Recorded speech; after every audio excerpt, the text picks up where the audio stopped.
नमस्कार, आप देख रहे हैं जेटीएन न्यूज इंडिया और मैं हूं विजय कुमार सिंह। आज के इस कार्यक्रम में वास्तु के सारे सवाल और सारे जवाब हम लेकर के हाजिर हैं। प्लॉट, वेकेंट प्लॉट, उस पे बनने वाली चार दीवारी, उसके बाद बनने वाला घर, उसके बाद अगर किसी प्लॉट पे अगर दुकान बनना है, अगर मॉल बनना है, फैक्ट्री बनना है, तो सभी शंकाओं का समाधान आज हम करने जा रहे हैं। और इन्हीं सब मुद्दों पर बात करने के लिए हमारे साथ मौजूद हैं मशहूर एस्ट्रोलॉजर निर्मल कुमार पांडे जी। निर्मल जी, स्वागत आपका इस कार्यक्रम में। और सबसे पहली बात कि जब कोई भी व्यक्ति प्लॉट खरीदता है तो जब कंस्ट्रक्शन स्टार्ट करता है तो इन जनरल होता है कि वो बाउंड्री वॉल का कंस्ट्रक्शन सबसे पहले करते हैं।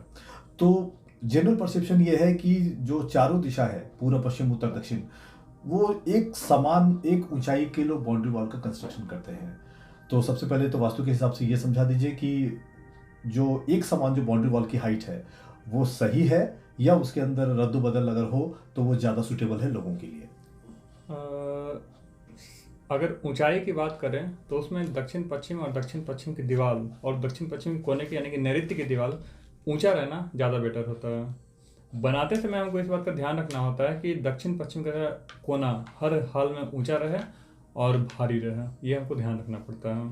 अगर सरल भाषा में अगर इसको ये समझा जाए कि जो चार दीवारी का जो पश्चिम का जो दीवार है और जो दक्षिण का जो दीवार है वो पूरब और उत्तर के मुकाबले अगर थोड़ा ऊंचा कर दिया जाए तो बेहतर है। बेहतर है जी। यानी कि ये बाउंड्री वॉल को लेकर के जो आम जो परसेप्शन है कि सब तरफ एक करो, उससे अच्छा है कि थोड़ा ये रेक्टिफिकेशन दक्षिण पश्चिम ऊंचा रहना अच्छा रहता है। मान लीजिए कि बाउंड्री वॉल अगर हो गया और इसके बाद अगर कंस्ट्रक्शन लोगों को स्टार्ट करना है तो किसी भी मकान को हम लोग देखते हैं या कोई अंडर कंस्ट्रक्शन मॉल वगैरह बहुत जगह नजर पड़ता है कि वो बनते बनते रुक गया या हाफ कंस्ट्रक्टेड है और पता नहीं किस कारण से वो उसमें गतिरोध आ गया और वो बन नहीं पाया। तो वास्तु के दृष्टिकोण से ये समझाइए कि किस दिशा में कंस्ट्रक्शन का काम शुरू करना चाहिए सो डैट कि जो घर का जो कंस्ट्रक्शन है या जो भी उसके अंदर स्ट्रक्चर बनना है वो कामयाबी से और बिना किसी हर्डल के कंप्लीट हो जाए। जी देखिए, अगर कोई घर हो, फ्लैट हो, अपार्टमेंट हो, बिल्डिंग हो या जो भी हो, अगर हम ईशान कोण से बनाना स्टार्ट करेंगे तो वो किसी न किसी कारण से वो रुक जाएगा। तो इससे अच्छा होता है कि हम जब नैऋत्य से बनाना स्टार्ट करेंगे, वहाँ से स्टार्ट करेंगे, धीरे धीरे और उठाएंगे और दिशा और जगह अपना बढ़ाते जाएंगे, तो फिर घर वो रुकेगा नहीं, वो लगातार बन जाएगा बिना किसी परेशानी के। नैऋत्य का मतलब है कि जो साउथ वेस्ट का जो दक्षिण पश्चिम का जो कोना होता है उसको नैऋत्य, वहां से स्टार्ट करें जी। निर्मल जी, आमतौर पे होता यह है कि जहाँ पे ईशान कोण में लोग भूमि पूजन करते हैं वहीं से लोग कंस्ट्रक्शन भी शुरू कर देते हैं, तो वास्तु के हिसाब से वो सही नहीं है। नहीं, अगर भूमि पूजन के लिए वो सही है जी, भूमि पूजन के लिए हमारा ईशान कोण है, बिल्कुल सही है और वहीं भूमि पूजन करना भी चाहिए। लेकिन जब बनाने की बात है, ठीक है, बनाने की बात है तो वो हमारा नैऋत्य से स्टार्ट करने पर रुकावट नहीं आएगा बनाने में। नहीं तो तरह तरह की, चाहे वो पैसे की दिक्कत हो, चाहे किसी कोई और कारण हो, कोर्ट केस हो जाए, उसे कुछ ना कुछ प्रॉब्लम आ सकता है। वो तो किसी न किसी तरह का अड़चन आता है और कंस्ट्रक्शन काम को रुक जाता है। जब कभी भी बड़ा अपार्टमेंट या मॉल बनता है या मार्केट कॉम्प्लेक्स अगर बनता है तो लिफ्ट एक बहुत बड़ा एलिमेंट है। तो और लोग जब फाउंडेशन देते हैं तो लिफ्ट का जो जगह है वो एज पर डिजाइन जो उनके सिविल इंजीनियर ने बताया है वो उसके अनुसार वो जगह छोड़ देते हैं। आमतौर पे हम लोग ये देखते हैं कि लिफ्ट को लोग सेंट्रल जगह पे या जो केंद्र होता है वहाँ पे लोग स्थापित कर देते हैं। उनको ये मानना होता है, उनका ये मानकर चलते हैं कि वो इजी अप्रोच हो जाएगा, वो हर दिशा से लोग बीच में आएंगे और वहाँ से वो लिफ्ट का फ़ायदा उठाएंगे। तो वो चूंकि वास्तु के हिसाब से ब्रह्म का स्थान है, सेंटर का जो स्थान है, तो लिफ्ट वहाँ पर कितना सही या कितना गलत है? नहीं, किसी भी प्लॉट के सेंटर जो होता है, प्लॉट का सेंटर में लिफ्ट नहीं होता। लिफ्ट भारी वस्तु होता है, ठीक है, वो भारी रहता है। जो वास्तु पुरुष होता है, वास्तु पुरुष का वो पेट वहाँ रहता है, ठीक है, तो पेट पर हम वजन नहीं दे सकते हैं। तो ब्रह्म स्थान में लिफ्ट सही नहीं है। अगर अपार्टमेंट की बात करें तो अपार्टमेंट में भी पश्चिम या दक्षिण में अगर लिफ्ट रहे तो वो ज़्यादा उचित रहता है। इसमें अपार्टमेंट में हर दिशा में जो अपार्टमेंट होता है, हर दिशा में जो अलग अलग फ्लैट होते हैं, उसका असर अलग अलग होता है। फॉर एग्जाम्पल, अगर सेंटर में हमारा ब्रह्म स्थान है तो जो ईशान कोण पर जो फ्लैट रहेगा उसके लिए तो वो अच्छा रहेगा, लेकिन जो नैऋत्य पर हमारा जो फ्लैट रहेगा उसके ईशान में लिफ्ट चला जाएगा तो वो नुकसान करेगा। इससे अच्छा है लिफ्ट को पूरा प्लॉट के अंदर में पश्चिम या दक्षिण में बनाए, वो ज़्यादा बेटर रहेगा। वो जितने भी ऑक्यूपेंट है वहाँ पर वो सबके लिए इक्वली फायदेमंद हो जाएगा। हाँ, इक्वली हो सकता है, वो इक्वली फायदेमंद हो सकता है। अगर हम लोग मल्टी स्टोरेज बिल्डिंग की बात कर रहे हैं, मॉल की बात कर रहे हैं या कॉम्प्लेक्स की बात कर रहे हैं, तो इसमें हम लोग एक चीज़ देखते हैं कि जो बिजली का जो भारी उपकरण है, वो जनरेटर वगैरह है, या जो मेन स्विच वगैरह है, या जो कंट्रोल मास्टर कंट्रोल एरिया है जो पूरे अपार्टमेंट को बिजली सप्लाई करता है, उसकी दिशा क्या होनी चाहिए? देखिए, बिजली से संबंधित कोई भी अगर वस्तु हो, चाहे जनरेटर हो या फिर इलेक्ट्रिक वायर हो, मीटर हो, ये सब कुछ भी हो, तो सीधा अग्निकोण। पहला जो बेस्ट स्थान है वो अग्निकोण होता है, यानी कि साउथ ईस्ट, दक्षिण पूरब का कोना। अगर किसी कारण से वहाँ ना हो पाए तो फिर दूसरा उसका स्थान होता है उत्तर पश्चिम, यानी कि नॉर्थ वेस्ट। वो वायु स्थान होता है, क्योंकि हवा से अग्नि को और तेजी मिलता है। जब भी आग में हवा लगेगा तो क्या होगा, और तेज होगा। तो दूसरा बेस्ट हुआ, पहला बेस्ट हुआ साउथ ईस्ट और दूसरा नॉर्थ वेस्ट में। और निर्मल जी, एक और सवाल है कि जो आमतौर पे जो छोटा घर बनाते हैं अपने लिए, सिंगल स्टोरेज या डबल स्टोरेज मकान बनाते हैं, तो उसमें जो छत की जो ढलाई लोग करते हैं, तो छत का जो पानी है वो किस दिशा में गिरना चाहिए? देखिए, छत जब बनाते हैं, छत हो या घर हो, दोनों की जो ढलान होता है, स्लोप्स, वो हमेशा या तो दक्षिण से पूरब हो या फिर पश्चिम से उत्तर हो, पश्चिम से पूरब हो, ठीक है, या फिर दक्षिण से उत्तर हो, या फिर नैऋत्य से ईशान की ओर हो। ऐसा रहने से धन का आगमन बना रहता है, क्योंकि जब भी हमारा बरसात होता है तो पानी वो गिरेगा, हमारा ईशान कोण से पानी गिरेगा। ईशान कोण में पानी का गिरना वो बहुत अच्छा होता है, ढलान उधर होना अच्छा होता है। हर हाल में ईशान नीचे रहता है और पश्चिम और दक्षिण जो होता है ऊंचा रहता है, वो इस लेवल में बन जाता है, ठीक है। यानी कि जो ईशान कोण है, हर हाल में कोशिश करना चाहिए कि पानी उधर गिरे। लेकिन बहुत ऐसा प्लॉट होता है या बहुत सारा ऐसा कंस्ट्रक्शन है जहाँ लिमिटेशन होता है, और कभी कभी ऐसा होता है कि दक्षिण के अलावा कोई रास्ता बचा नहीं। तो वैसे हालत में अगर पानी का जो ढलान है अगर वो दक्षिण की तरफ अगर बनाना ही पड़े, तो उसकी रेमेडीज क्या है, उसको क्या उपाय? और अगर बरसात का पानी है तो बरसात का पानी अगर कोई उपाय नहीं पड़े, दक्षिण की तरफ ही गिराना पड़े, तो बरसात के पानी के लिए बेस्ट उपाय है कि वाटर हार्वेस्टिंग। हम उसको ईशान की तरफ अंडरग्राउंड वाटर टैंक बनाकर उसको फुलफिल कर सकते हैं। मतलब वो बहुत फायदेमंद होता है। मतलब उसका ये रेमेडी है कि हम लोग वहाँ पर जा सकते हैं। अब घर की बात चली है तो दो जिक्र हम और यहाँ पे करना चाहेंगे कि जो सूर्यवेदी घर होता है और जो चंद्रवेदी घर होता है, तो आमतौर पे ये कहा जाता है कि जो पूरब से पश्चिम की ओर जो जिस घर की लंबाई है वो सूर्यवेदी है। तो जरा इस पर रोशनी डालिए कि आमतौर पे लोग को कौन सा घर ज़्यादा सूट करता है? अगर घर जो बेस्ट रहता है वो उत्तरमुखी या पूरबमुखी बेस्ट रहता है। तो पूरबमुखी को ही सूर्यवेदी बोलते हैं। तो उत्तरमुखी या पूरबमुखी रहता है वो बेस्ट रहता है। उत्तरमुखी अगर घर रहता है तो हमारा धन का आगमन लगातार वो देता है, वो किसी न किसी व्यवस्था से धन आ ही जाएगा। अगर पूरबमुखी रहता है तो पूरबमुखी में अध्यात्म का रहता है, भक्ति का माहौल रहता है। जिस भी घर का मेन गेट पूरबमुखी होगा उस घर में लोग पूजा पाठ ज्यादा करेंगे, धार्मिक सम्मेलन होगा, किसी भी तरीके का धार्मिक प्रवृत्ति रहेगा ज्यादा। ये है अगर उत्तरमुखी रहेगा, चाहे वो ईशान उत्तर हो या वायव्य उत्तर हो, तो उत्तरमुखी हालांकि जो मध्य उत्तर रहता है वो बेस्ट रहता है। मध्य उत्तर से होता है धन का आगमन बना रहता है, उस घर में पैसे की कमी नहीं होगी। मतलब वो आर्थिक रूप से वो घर आर्थिक रूप से संपन्न रहेगा। अगर किसी ने प्लॉट खरीदा है, घर बना रहे हैं, तो रास्तों का जिक्र हम कर लेते हैं। एक शंका मेरे मन में भी है कि मान लीजिए कि कोई प्लॉट है, अगर उस पर्टिकुलर प्लॉट पे अगर दो रास्ते हैं, मान लीजिए उत्तर तरफ भी रास्ता है और पश्चिम में भी रास्ता है, तो कौन सा दिशा जो है वो बेहतर होगा उस मकान के लिए, कि मतलब किस रास्ते का ज़्यादा इस्तेमाल करें? अगर दो रास्ता है, किसी कोना पर घर है और एक उत्तर तरफ है और एक पश्चिम तरफ है, ऐसे घर में उत्तरमुखी घर बनाना चाहिए, वो फायदेमंद रहता है। उस प्लॉट की उत्तरमुखी घर हो। हाँ, उत्तरमुखी घर हो। उत्तरमुखी कुबेर का दिशा है, धन आगमन लगातार बना रहेगा। निर्मल जी, आप बने रहिए हमारे साथ। फिलहाल वक्त है एक ब्रेक का। ब्रेक के बाद हम दोबारा लौटेंगे इसी कार्यक्रम में। और निर्मल जी का जो नंबर है, अगर आप संपर्क करना चाहते हैं तो उनका नंबर इसी कार्यक्रम में नीचे फ्लैश हो रहा है, आप चाहे तो सीधे उनसे भी बात कर सकते हैं। छोटा सा ब्रेक, जल्द वापस आ रहे हैं। रत्न घर, बोकारो की सुप्रसिद्ध और विश्वसनीय प्रतिष्ठान। हमारे यहाँ राशि और ग्रहों के अनुसार IGI द्वारा प्रमाणित रत्न के अलावा वास्तु दोष निवारण हेतु यंत्र उपलब्ध है। एक बार अवश्य पधारें। हमारा पता है GG6 city centre sector 4 opposite Bokaro mall near Sai hospital.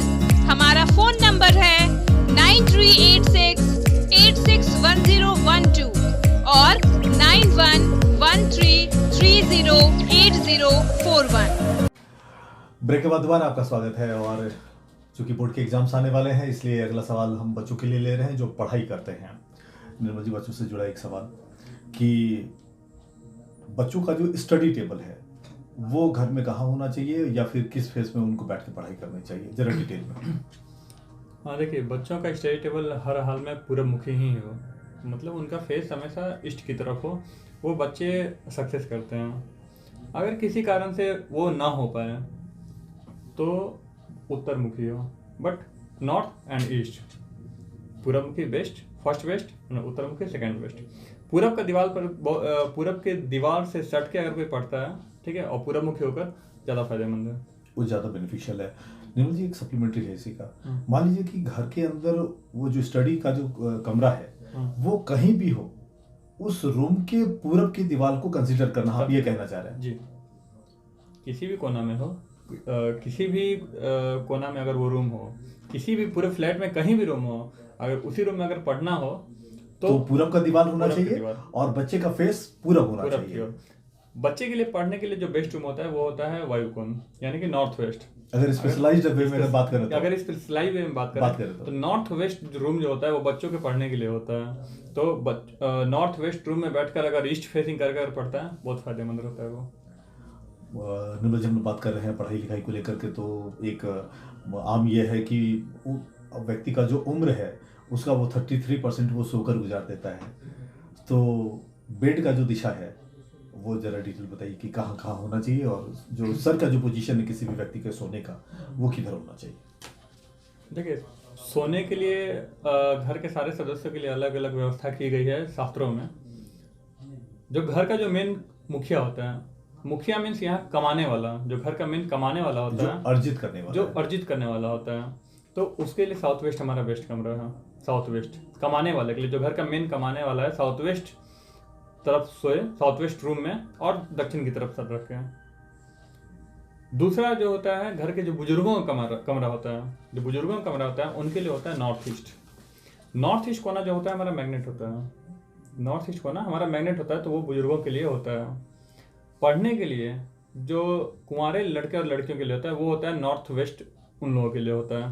लेकिन सारे रूम में ये चीज़ हमको कॉमन रखना पड़ेगा कि जो सोने का हमारा बेड हो वो हमारा पश्चिम और दक्षिण की दीवार से टच करें। निर्मल जी, आप सवाल कर रहे थे कुमारा और कुमारी के लिए बात कर रहे थे जो पढ़ाई कर रहे हैं बच्चे, तो मैं कुमारी कन्याओं के लिए एक सवाल ले रहा हूँ कि बहुत सारा ऐसा घर होता है जहाँ पे विवाह एक अड़चन है कन्याओं का, लड़कियों का विवाह लेट से होता है या बहुत सारी परेशानियां हैं उसको लेकर के गार्जियंस भी बहुत ज़्यादा परेशान होते हैं। तो ज़रा बताइए कि जिस घरों में लड़कियों का विवाह लेट से होता है तो वास्तु के हिसाब से रेमेडीज क्या है, अड़चन कहाँ है? देखिए, लड़कियों का विवाह अगर देर से हो रहा है तो उसका एक बहुत बड़ा कारण होता है कि वो नैऋत्य में सोती होंगी या ईशान में सोती होंगी। ये दो कोना लड़कियों के लिए नहीं है, लड़कियों के लिए दो कोना वर्जित है, एक ईशान और एक नैऋत्य। नैऋत्य कोना हमारा पृथ्वी तत्व होता है, वो जकड़े रहता है। ईशान कोना हमारा मैग्नेट होता है, वो छोड़ता नहीं है। अगर नैऋत्य में सोते हैं तो वहाँ तो विवाह ही नहीं होता है। अगर लगातार अगर नैऋत्य में बचपन से कोई लड़की सो रही है तो उसका विवाह होगा नहीं, होगा तो होकर कट जाएगा। ईशान में कोई लड़की सोती है तो उसका विवाह में अड़चन आएगी, लेकिन अगर हो भी जाता है किसी तरह तो वो ससुराल से भागकर वापस आ जाएगी। ठीक है, तो लड़कियों के लिए बेस्ट कमरा है कि उनका विवाह जल्दी हो जाए तो वो नॉर्थ वेस्ट में आ जाए, उससे उनका विवाह का योग बनने लगेगा। मतलब उनको नॉर्थ वेस्ट का जो कमरा है उधर शिफ्ट करना चाहिए। लड़की की शादी अगर हो जाती है, ये तो लड़कियों की बात हम कर रहे थे, मान लीजिए कि लड़कों की जब शादी हो जाती है तो बहुत सारे ऐसे घर हैं जहाँ आम शिकायत है कि लड़का विमुख हो गया परिवार से, वो मतलब वो पूरे परिवार से कट गया और फिर वो शादी के बाद जिसको बोलते हैं कि बदल गया। तो ये क्या चक्कर है, जरा वास्तु के हिसाब से समझाइए। देखिए, अगर वास्तु के नज़रिए से देखें तो अगर कोई नया कपल यानी कि जिसकी शादी नहीं हुई है वो अगर जाके वायु कोना में अगर सोए या फिर वायव्य कोण के कोना में सोए या फिर नॉर्थ वेस्ट में जिसको बोलते हैं वहाँ अगर सोए वो परिवार से विमुख हो जाएगा वो। तो उसके लिए कमरा बदलना चाहिए। उसके लिए बेटर है कि वो साउथ वेस्ट में जाए, साउथ वेस्ट में, वो रहेगा, परिवार से जुड़ा रहेगा, फैमिली का जो अटैचमेंट है वो ये रहे। कोई भी कपल अगर नया वायु कोण में जाता है वो परिवार से विमुख हो जाएगा। निर्मल जी, आमतौर पे बहुत सारे ऐसे घर हैं जहाँ की बीमारियों का सिलसिला है, अभी जो लाइफ स्टाइल खान पान भी लोगों का ऐसा हो गया है कि लोग अक्सर बीमार पड़ते हैं। लेकिन दो बीमारियों का खास तौर पे हम जिक्र करना चाहेंगे, एक डायबिटीज़ है और दूसरा ब्लड प्रेशर की बीमारी है। तो वास्तु के हिसाब से कोई उपचार बताइए, क्योंकि बहुत सारे लोग हैं जो कि एलोपैथिक दवाइयाँ खा रहे हैं और बहुत सारी जो योगा वगैरह भी है, वास्तु में कोई उपचार है क्या? देखिए, बीमारियों की बात करते हैं, हर दिशा के अनुसार बीमारी है। जिस दिशा में दोष होगा उस दिशा के अनुसार बीमारी होगी। डायबिटीज और बीपी जो होता है वो ईशान के बंद होने के कारण होता है। अगर ईशान बंद है आपके घर का, आपको डायबिटीज बीपी होना ही होना है, वो उसका लाइलाज बीमारी हो जाएगा, वो ठीक नहीं होगा। अगर आपके घर में किसी को बीपी शुगर है, आप अपने घर में ट्राई करके देखिएगा। अगर आपके घर में बीपी शुगर है तो आपका ईशान 100% बंद होगा या फिर वहाँ कोई दोष होगा। उस दोष को हम खत्म करेंगे, आपका बीपी शुगर सुधर जाएगा। यानी ईशान का जो कोना है, नॉर्थ ईस्ट का जो कॉर्नर है, वो ओपन होना चाहिए, वो हल्का होना चाहिए, वो निर्दोष होना चाहिए। हाँ, वो अगर निर्दोष नहीं होगा तो आपको बीपी शुगर सबसे पहले पकड़ेगा। ठीक है, वहाँ अगर वजन जाएगा, आपके सर पे बिना मतलब का बोझ रहेगा किसी न किसी कारण से, क्योंकि वास्तु पुरुष का सर रहता है, वहाँ पर सर दर्द करवा देगा वो। ठीक है, तो वो माइग्रेन तक करवा देता है। तो और बीपी शुगर के लिए भी ईशान अगर बंद रहेगा, अगर बोझ रहेगा तो आपको अनावश्यक बोझ रहेगा, और अगर बंद रहेगा तो फिर आपको बीपी शुगर देगा। ग्राउंड फ्लोर का जो इलाका होता है उसमें बहुत सारे स्कोप है लोगों के लिए काम करना, रेमेडीज करना, लेकिन अब तो अपार्टमेंट कल्चर है, फ्लैट कल्चर है। तो ऐसे में जो फर्स्ट फ्लोर या सेकंड या टॉप पे रह रहे हैं तो उनके लिए तो वास्तु रेमेडी बहुत लिमिटेड है। तो ऐसे हालत में अगर ईशान को अगर क्लियर करना है या ईशान को अगर दोष मुक्त करना है तो टिप्स क्या हो सकता है वहाँ? देखिए, ईशान अगर हमारा पहला तो चाहिए कि ईशान को हल्का रखकर खुला रखें, मतलब ज्यादा सामान ना रखें। अगर आसान भाषा में अगर इसको कहें कि ईशान कोण में बहुत ज्यादा सामान नहीं रखें। ईशान में आप अलमारी, बेड या फिर कोई भी भारी वस्तु जिसमें ये ट्रंक वगैरह, बड़ा बक्सा वगैरह भी लोग रख देते हैं। हाँ, नहीं, वो सब ना रखें। और अगर फ्लैट है लेकिन मजबूरी में रखना ही पड़ गया अगर, ठीक है, तो वहाँ पानी का व्यवस्था कर दें। ईशान में पानी का व्यवस्था अगर कर दें से तो उसकी ये तो नहीं बोलेंगे बहुत सारा मतलब पूरी तरह खत्म, लेकिन कम हो जाता है, ये असर उसका कम हो जाएगा। उसमें एक चीज़ और भी हो सकता है कि मान लीजिए कि वो जो पानी आप रखते हैं तो पानी को रेगुलर इंटरवल पे बदलना भी पड़ेगा, या मतलब वो इसी तरह मतलब उसको क्या व्यवस्था किया जाए? उसका सबसे अच्छा व्यवस्था है कि आप आपके रूम में अगर ईशान कोण में गड़बड़ है, मीन्स वो भारी है या फिर अलमारी रखा हुआ है या फिर कोई बक्सा टेबल रखा हुआ है, तो वहाँ पर अपना रेगुलर पीने का जो पानी का व्यवस्था है वो कर दें। उससे क्या होगा, आपका पानी बदला भी जाएगा, पानी खराब भी नहीं होगा और आपका घर भी सही रहेगा, सही हो जाएगा। बीमारियों से निकलते हैं तो बहुत सारे ऐसे लोग हैं या बहुत सारे ऐसा घर है जो हम सुनते हैं कि उस घर में बहुत ज़्यादा केस मुकदमा है या बहुत सारी परेशानियाँ, प्रशासनिक दबाव, अर्चन वगैरह बहुत सारी चीज़ें हैं वहाँ पर। तो सवाल ये है कि वास्तु में ये ऐसा कौन सा उपचार है कि लोग कानूनी पचड़े में ना पड़े, और अगर है भी तो वो ठीक ठाक हो जाए, तो क्या उपचार क्या किया जाए? देखिए, वास्तु के अनुसार अगर खास करके ये सवाल मैं इसलिए पूछ रहा हूँ क्योंकि भारत के अंदर जो जुडिशियल प्रोसेस है वो बहुत लंबा खिंचता है, सालों साल केस चलता है, लोग दबाव में रहते हैं, बहुत सारी परेशानियां हैं, इसलिए मैं ये विशेष सवाल रख रहा हूँ आपसे। अगर पूरे भारत की बात करें तो आप देखिए कि पूरे भारत का नैऋत्य ही कटा हुआ है। अगर पूरे भारत का आप देखें तो भारत का नैऋत्य साउथ वेस्ट ही कटा हुआ है, वो सिर्फ साउथ है, वो साउथ वेस्ट कटा हुआ है, जिसके कारण किसी भी केस मुकदमे में वो लंबा खिंचाता है। ये समग्र भारत की बात कर रहे हैं, समग्र भारत की बात कर रहा हूँ। अगर पर्टिकुलर व्यक्ति की अगर बात करें तो घर के अगर पर्टिकुलर व्यक्ति की बात करूँ तो उसमें जैसे कि भारत का नैऋत्य कटा हुआ है तो वहाँ कोर्ट केस कचहरी जो भी होता है बहुत लंबा खींचता है। उसी तरह घर में भी अगर नैऋत्य में अगर दोष रहेगा तो उस घर में कोर्ट केस कचहरी वो होते रहेगा। नैऋत्य में चाहे सीढ़ी हो, आपका सीढ़ी सबसे स्ट्रांग वास्तु दोष है नैऋत्य का। अगर वहाँ सीढ़ी रहेगा आपको कोर्ट केस कचहरी का सामना करना पड़ेगा। अगर बाकी सब ठीक भी रहा, बाकी मतलब पूरे घर अगर वास्तु के अनुसार है लेकिन सीढ़ी रहा, वो आपको पैसा आएगा बट कोर्ट केस कचहरी में खर्चा करवा देगा, मतलब वो परेशानी लगा रहेगा। तो बेटर है या तो सीढ़ी हटाएं या फिर दूसरा रेमेडीज करें। इसके लिए निर्मल जी आप कार्यक्रम में बने रहिए, हमारे साथ वक्त है एक छोटे से ब्रेक में जाने से पहले एक जानकारी मैं आपको दे दूं कि ब्रेक के बाद जब हम लौटेंगे तो हम लोग बात करेंगे कि हर तरह का जो कंस्ट्रक्शन है उसका मेन गेट किस ढंग का होना चाहिए, कहाँ होना चाहिए, साथ ही बेरोजगारी के इस आलम में जो बहुत सारा जो अनएम्प्लॉयमेंट का जो कंडीशन है उसमें बहुत सारे लोग हैं जो दुकान वगैरह खोलते हैं, तो दुकान की वास्तु कैसी होनी चाहिए हम बताएंगे ब्रेक के बाद। रत्न घर, बोकारो की सुप्रसिद्ध और विश्वसनीय प्रतिष्ठान। हमारे यहाँ राशि और ग्रहों के अनुसार IGI द्वारा प्रमाणित रत्न के अलावा वास्तु दोष निवारण हेतु यंत्र उपलब्ध है। एक बार अवश्य पधारें। हमारा पता है GG6 city centre sector 4 opposite Bokaro mall, near Sai hospital. हमारा फोन नंबर है 9386861012 और 9113308041। ब्रेक के बाद दोबारा आपका स्वागत है और बचे हुए सेगमेंट में हम लोग बात करेंगे कार पार्किंग को लेके। मेन गेट की क्या वास्तु होनी चाहिए, फैक्ट्री का वास्तु क्या होना चाहिए और आपकी दुकान की वास्तु क्या होनी चाहिए। सारे सवालों के जवाब देने के लिए निर्मल जी मौजूद है कार्यक्रम में। निर्मल जी, मेन गेट पे चर्चा कर लेते हैं कि जो आमतौर पे जो मेन गेट होता है, ये कहा जाता है कि नॉर्थ वेस्ट जो मेन गेट है वो अच्छा होता है, लेकिन अगर स्पेशलाइज्ड वे में अगर बात करें, अगर मॉल की बात करें, कमर्शियल कॉम्प्लेक्स की बात करें, तो उसका मेन गेट किधर होना चाहिए? देखिए, किसी भी फ्लैट के लिए, प्लॉट के लिए, चाहे वो फैक्ट्री हो, चाहे वो घर हो, चाहे वो अपार्टमेंट हो या फिर दुकान हो, नॉर्थ फेसिंग हमेशा अच्छा होता है। नॉर्थ फेसिंग कभी भी ख़राब नहीं होता है। लेकिन अगर सिर्फ रेसिडेंशियल या सिर्फ दुकान की बात करें तो उसके लिए नॉर्थ फेसिंग बहुत ज़्यादा अच्छा होता है। खासकर कमर्शियल जो भी है उसके लिए नॉर्थ फेसिंग अच्छा होता है, क्योंकि वो इनकमिंग देते रहता है, हमेशा इनकमिंग देते रहता है। डिपेंड करता है हमारा, अगर नॉर्थ ब्लॉक है, ईस्ट है, तो फिर सेंटर हमारा ईस्ट हो। हमारा टोटल 36 पद होता है, ठीक है। हर दिशा में 9 पद होते हैं। 9 पद के सेगमेंट में हमारा बांटा हुआ है कि कहाँ पर मेन गेट होना चाहिए।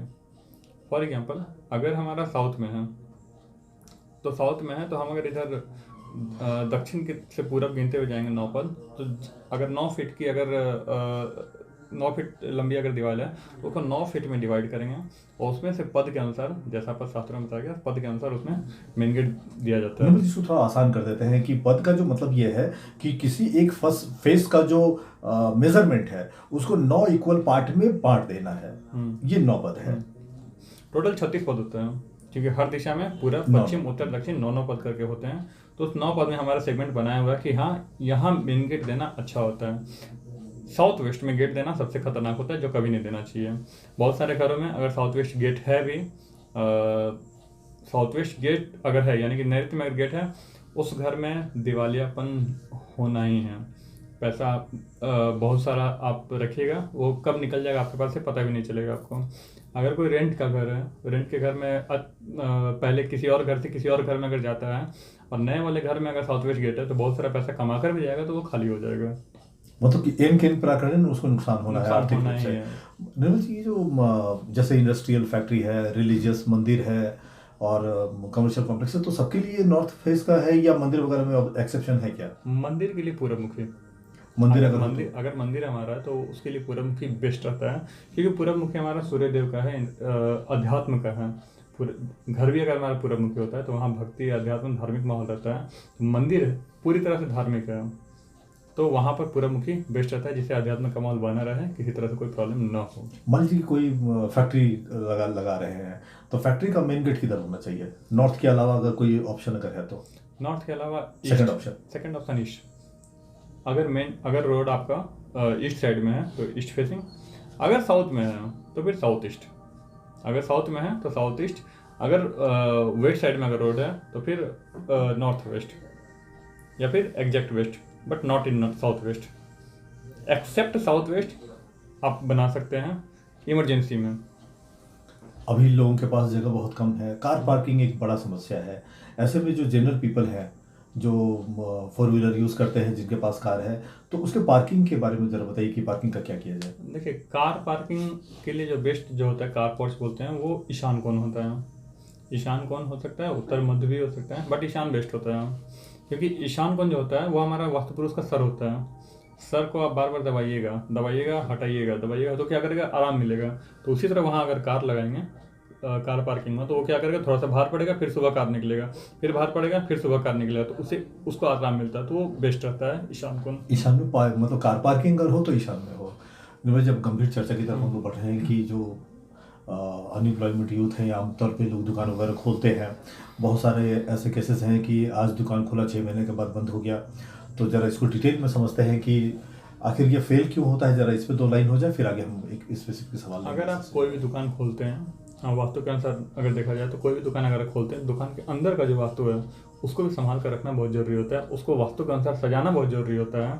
सारा सामान, एक एक चीज़, चाहे वो मालिक के बैठने की जगह हो, स्टाफ के बैठने की जगह हो, तिजोरी की जगह हो, पानी की जगह हो, सबको लेकर के मतलब मान लीजिए कि जो लोग एक्सटीरियर पे ज़्यादा ध्यान देते हैं या इंटीरियर डेकोरेशन पे ज़्यादा ध्यान देते हैं, तो लगता नहीं कि जो इंटीरियर वास्तु है उसको अरेंज और रीअरेंज करने की भी ज़रूरत है? बिल्कुल ज़रूरत है, क्योंकि इंटीरियर अगर वास्तु पर हम ध्यान नहीं देंगे, सपोज अगर पानी को हम अग्निकोण में रखेंगे, ठीक है, नुकसान करेगा। पानी को हम दक्षिण में रखेंगे, नुकसान करेगा, ठीक है। तो पानी के लिए ईशान कोना बनाएंगे, आप वहीं रखें, ठीक है। मतलब वास्तु के लिए जो निर्धारित जगह है उसी का इस्तेमाल करना चाहिए। दुकान को अगर पर्टिकुलर अगर हम लोग अगर देखना शुरू करें, मान लीजिए कि जो दुकान के मालिक हैं उनको किधर कहाँ बैठना चाहिए और उनका फेस किधर? देखिए, मालिक के लिए बेस्ट जगह होता है साउथ वेस्ट, ठीक है। मालिक के लिए होता है साउथ वेस्ट, उत्तर मुखी होना चाहिए, ये बहुत इंपॉर्टेंट चीज़ मतलब है। काउंटर उत्तर मुखी होना चाहिए, काउंटर ग्राहक का फेस दक्षिण हो, आपका मुख उत्तर की ओर होना चाहिए, दुकान का जो मालिक है। ठीक है। दुकान का मालिक का उत्तर मुखी बैठना वो ज़्यादा बेटर रहता है। रिसेप्शन रहे तो उनका भी उत्तर, सिर्फ रिसेप्शन अगर रहे, जैसे फॉर एग्जांपल हॉस्पिटल में जाते हैं तो वहाँ क्या होता है, उत्तर मुखी नहीं हो पाता है, जो पहले रिसेप्शन से मिलना पड़ता है, तो रिसेप्शन का मुंह भी उत्तर मुखी रहना बेस्ट रहता है। बेस्ट होता है। मान लीजिए कि जो डिस्प्ले आइटम है, बहुत सारे शोरूम्स वगैरह होते हैं, तो डिस्प्ले आइटम का जो दिशा है वो द बेस्ट कौन सा है? देखिए, डिस्प्ले आइटम मतलब वो चीज़ होता है जो शोकेस में सजाया सजाया गया है। सजाएंगे कौन सा? Not for direct sale. हाँ, सजाना कौन सा है? जो हमको बेचना है। तो बेचने के लिए क्या होता है, हमको वायु कोना में रखना पड़ता है। जो सामान को हमको टारगेटेड है कि नहीं इसको निकालना ही है, उसको हम वायु कोना में सजा के रखें, डिस्प्ले होगा वो जल्दी निकलेगा। निर्मल जी, एक और सवाल है कि जो पानी की व्यवस्था है, मान लीजिए कोई दुकान है, तो हम लोग समझ चुके हैं कि वो ईशान कोण में हो तो ज़्यादा बेटर है, इस पर बहुत ज़्यादा बात करने की ये है नहीं। हम कैश काउंटर की बात कर लेते हैं कि जो तिजोरी वगैरह है वो उसका जो बनावट है या उसका जो स्थापित करने का जो जगह है वो कहाँ होना चाहिए? दुकान में। देखिए, तिजोरी जो भी हम रखें, कैश लॉकर है, उसको भी दक्षिण मुखी, पूरब मुखी ही रखें, दक्षिण साइड में रखें, पूरब मुखी रखें। दक्षिण साइड में रखने से ये होगा कि दक्षिण हमारा भारी हो जाएगा और उत्तर मुखी हो जाएगा। उत्तर मुखी हमारा खुलेगा, उत्तर मुखी खुलेगा, कुबेर का आगमन रहेगा, और दक्षिण भी हमारा भारी रहेगा, दोनों काम हो जाएगा, यानी कि पैसा आएगा भी और टिकेगा भी। यानी कि अगर वास्तु का ध्यान अगर रखा जाए तो जो दुकान जो आज खुला और 6 महीना में बंद हो गया, उस पर बहुत ज़्यादा ये फोकस करने की जरूरत नहीं है, दुकान ठीक ठाक चल जाएगा। हाँ, वास्तु के अनुसार रखेंगे बहुत हद तक फर्क पड़ेगा। निर्मल, चलिए दायरा बढ़ाते हैं, हम चलते हैं फैक्ट्री की तरफ। मान लीजिए कि कोई फैक्ट्री का अगर इस्टेब्लिशमेंट अगर हो रहा है, तो वहाँ पे जो स्टाफ है या वहाँ पे जो मालिक हैं, तो उनके बैठने का क्या इंतजाम होना चाहिए? वहाँ भी यही व्यवस्था होनी चाहिए। घर के जो फैक्ट्री के जो मालिक हैं उनका भी दक्षिण तरफ ही होना चाहिए। उनका जो बॉस का जो कोना होता है, एमडी कोना या डायरेक्टर कोना, तो वो भी साउथ वेस्ट में होना चाहिए फैक्ट्री में, और फेस उनका ईस्ट या नॉर्थ होना चाहिए, जो फैक्ट्री के जो ऑनर हैं। हाँ, अगर आप बनाना चाहते हैं कि ब्रह्म स्थान में हम रखें व्यवस्था जिससे मालिक चारों ओर देख सके, कि वो सेंट्रलाइज हो जाए, तो ना रखें, ठीक है। वो दक्षिण में बैठाएं और मुंह उत्तर मुखी रखें। मान लीजिए कि कोई फैक्ट्री है तो जाहिर है कि वहाँ प्रोडक्शन हो रहा है, तो सामान भी बन रहा है, तो वो सामान को स्टोर करने का सबसे उचित स्थान कौन सा है कि उसकी मार्केटिंग आसान हो जाए? देखिए, फैक्ट्री अगर हम बनाते हैं तो फैक्ट्री के जो रॉ मटेरियल्स हैं, रॉ मटेरियल्स मतलब जो सामान अभी बना नहीं, यूज होना है, यूज होने वाला है, अच्छा, उसको हम साउथ वेस्ट में रखें, यानी दक्षिण और पश्चिम में रखें। इस कोना को भारी रखना है हर हाल में, तो वहाँ जो रॉ मटेरियल है उसको दक्षिण पश्चिम में रखें, और जो तैयार हो जाए उसको नॉर्थ वेस्ट में वायु कोना में रखें, जिससे वो जल्दी निकल जाए। अब फिर से हम आते हैं मेन गेट की तरफ। फैक्ट्री का मेन गेट, बड़ा इस्टेब्लिशमेंट, जाहिर है बड़ा गेट, तो वो बड़ा दिशा भी बता दीजिए कि कौन सा होगा? यहाँ तो जवाब भी सेम होगा यहाँ कि पद पश्चिम मुखी अगर रहेगा, अगर सिर्फ रोड अगर पश्चिम में है, पश्चिम मुखी हमारा एग्जैक्ट पश्चिम मुखी रहेगा। दक्षिण मुखी अगर करें तो दक्षिण तरफ रहेगा। बेस्ट की बात करें तो हमारा उत्तर मुखी बेस्ट रहेगा। लेकिन इसमें बात करते हैं अलग अलग, अगर फैक्ट्री डिपेंड करता है किस चीज़ की फैक्ट्री है। अगर खाने पीने वाली सामान का वस्तु है, उसकी अगर फैक्ट्री लगानी है तो वो फिर आपके दक्षिण में लगाया जा सकता है। यानी कि फॉर एग्जांपल रेस्टोरेंट हो गया, होटल हो गया, इसकी अगर मेन गेट की बात करें तो वो दक्षिण मुखी है, और तो फिर दक्षिण पूर्व में यानी कि अग्निकोण में उसका मेन गेट बनाया जा सकता है। मान लीजिए कि उसी फैक्ट्री के अंदर जो पानी की व्यवस्था है, तो पानी का व्यवस्था ईशान में या उत्तर साइड, लेकिन जो अंडरग्राउंड वाटर का जो अंडरग्राउंड वाटर टैंक को ही पानी रखना है ईशान में, जो अपर होते हैं, यानी कि छत के ऊपर अगर टंकी रखना है तो वो फिर साउथ वेस्ट में, साउथ वेस्ट और वेस्ट के बीच में, या फिर साउथ वेस्ट और साउथ के बीच में वो जगह होता है। वहाँ हम पानी की टंकी छत पर अगर रखना चाहें तो वो जगह बेस्ट होता है। अदरवाइज अंडरग्राउंड अगर है तो फिर उत्तर, ईशान, या फिर पूरब। समग्र रूप से एक सवाल और है फैक्ट्री को लेकर के कि ओवरऑल ये बता दीजिए कि फैक्ट्री को अगर चलायमान रखना है, हमेशा अगर प्रॉफिटेबल अगर बनाए रखना है, तो किन किन चीज़ों पे ध्यान देना पड़ेगा फैक्ट्री को लेकर? देखिए, ध्यान देना पड़ेगा सबसे पहले पानी की व्यवस्था। हमको चारों कोना को पहले हम लोग को ठीक रखना पड़ेगा। चारों कोना मतलब ईशान कोण हो गया, हमको पानी की व्यवस्था उधर रखना है। बोरिंग अगर हमको करानी है उत्तर, ईशान या पूरब, ये बोरिंग का एरिया हो गया। बोरिंग इधर ही फायदा करेगा, साउथ में गलती से बोरिंग ना कराना चाहिए, ठीक है। दूसरा, मालिक के बैठने की जगह उसको ध्यान में रखना है। प्रोडक्शन होने के पहले कहाँ रखना है, प्रोडक्शन होने के बाद कहाँ रखना है। हमारी जो एक फैक्ट्री में बहुत सारी चीज़ होती है, इलेक्ट्रिक व्यवस्था, जनरेटर, बॉयलर, एक्स्ट्रा या और कुछ होती है, तो उसको हमको वो तो साउथ ईस्ट में तो साउथ ईस्ट में रखना है। इसमें अगर सारा चीज़ वास्तु के अनुसार रहेगा तो फैक्ट्री कभी भी डूबेगा नहीं। इसमें ढलान अगर किसी तरह हो तो ढलान हमेशा स्लोप हमेशा पश्चिम से पूरब की ओर और दक्षिण से उत्तर की ओर रखें। ढलान मतलब ये भूमि का स्थल हो, ये भूमि का लेवल होना चाहिए कि या भूमि का जो, अच्छा मान लीजिए कि अगर ढलान अगर किसी का अगर साउथ की तरफ है या नॉर्थ की तरफ है किसी प्लॉट में, तो उसको मिट्टी भर के स्लोप बनाया जा सकता है या बनाना चाहिए? वो किया जा सकता है, क्योंकि नेचुरल अवेबिलिटी हमेशा तो संभव नहीं है। तो उसको रिमेडी के तौर पे मतलब भरावट करके रिमेडी के तौर पे अगर करना चाहेगा, पूरा प्लॉट अगर सिर्फ मिट्टी है तो हम इधर दक्षिण पश्चिम ऊंचा करते हुए इसको इस टाइप से बना सकते हैं। स्लोप हमारा उधर हो जाएगा, यानी कि ईशान डाउन हो जाएगा। ईशान डाउन होगा, आपका इनकमिंग स्टार्ट हो जाएगा। इसका मतलब है कि कुल मिलाकर के लोग अगर वास्तु को ध्यान में रखें तो ये जो बीमारी है या जो कानूनी अड़चन है, जो आमदनी है, बहुत सारी चीज़ें हैं, उससे लोग को निजात मिल सकता है। हालांकि ये कर्म फल है, भाग्य फल है, बहुत सारी चीज़ें जो मिलाकर सब फलाफल देती हैं और व्यक्ति का जो जीवन है वो सुखमय होता है। लेकिन आपने वक्त निकाला आज बात करने के लिए, आपका बहुत बहुत धन्यवाद। और ये थे निर्मल कुमार पांडे जी, डिटेल बातचीत कर रहे थे वास्तु को लेकर के। मैं भी उम्मीद कर रहा हूँ कि इस पूरे कार्यक्रम के दौरान आपकी जितनी भी शंकाएं थी वास्तु को लेकर के उसका समाधान हो गया होगा। और अगर नहीं हुआ है तो निर्मल जी का जो नंबर है उस कार्यक्रम में लगातार फ्लैश हो रहा था, आप चाहे तो नोट कर लें और आप निर्मल जी से सीधे बात कर लें। इस कार्यक्रम में बस इतना ही। नमस्कार।